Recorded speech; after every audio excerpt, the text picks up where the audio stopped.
വേണമെങ്കിൽ ചക്ക വേരിൽ കായ്ക്കുമെന്ന് കേട്ടിട്ടില്ലേ അല്ലേ? ഇത് വേരിലൊന്നും അല്ല, പക്ഷെ വേരിനോട് ചേർന്നിട്ട് കണ്ടോ താഴെ മുട്ടി കായ്ച്ച് കിടക്കുന്ന ചക്ക കണ്ടോ.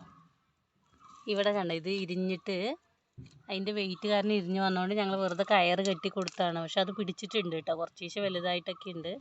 കുറച്ചും കൂടെ ചെറുതായിരുന്നപ്പോഴാണ് ഇങ്ങനെ ഇരിഞ്ഞു വന്നത്. കണ്ടോ, നിറയെ ചക്ക ഉണ്ടായിട്ടുണ്ട്.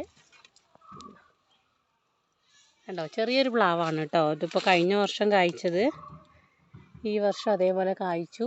മുകളിലോട്ടൊന്നും ചക്കയില്ല. നമ്മുടെ നോർമൽ പ്ലാവാണെങ്കിൽ അധികം മുകളിലോട്ടല്ല ചക്ക കൂടുതലുണ്ടാവാം. പക്ഷേ ഇത് നമ്മുടെ വിയറ്റ്നാം സൂപ്പർ ഏർലി എന്ന് പറഞ്ഞിട്ടുള്ള പ്ലാവില്ലേ, അതാണ് കേട്ടോ പെട്ടെന്ന് കായ്ക്കുന്ന.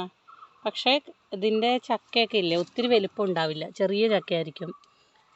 നമ്മളൊരു ചെറിയ ഫാമിലിക്കൊക്കെ അത് ധാരാളമായിരിക്കും കേട്ടോ.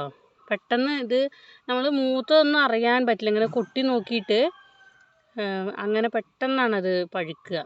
പിന്നെ അതിൽ അധികം മുളഞ്ഞൊന്നും ഉണ്ടാവില്ല. മുളഞ്ഞ് പറഞ്ഞാൽ അതിൻ്റെ ഉള്ളിൽ കറ ഉണ്ടാവില്ലേ, ചക്കയുടെ ഉള്ളിൽ കറേനാണ് മുളഞ്ഞി എന്ന് പറയുന്നത്. നിങ്ങളുടെ അവിടെയൊക്കെ എന്താണെന്ന് പറയുകയെന്ന് അറിയത്തില്ല. അതൊക്കെ കുറവായിരിക്കും കണ്ടോ. പക്ഷെ നല്ല ടേസ്റ്റുള്ള ചക്കയാണ് കേട്ടോ വിയറ്റ്നാം സൂപ്പർ ഏർലി.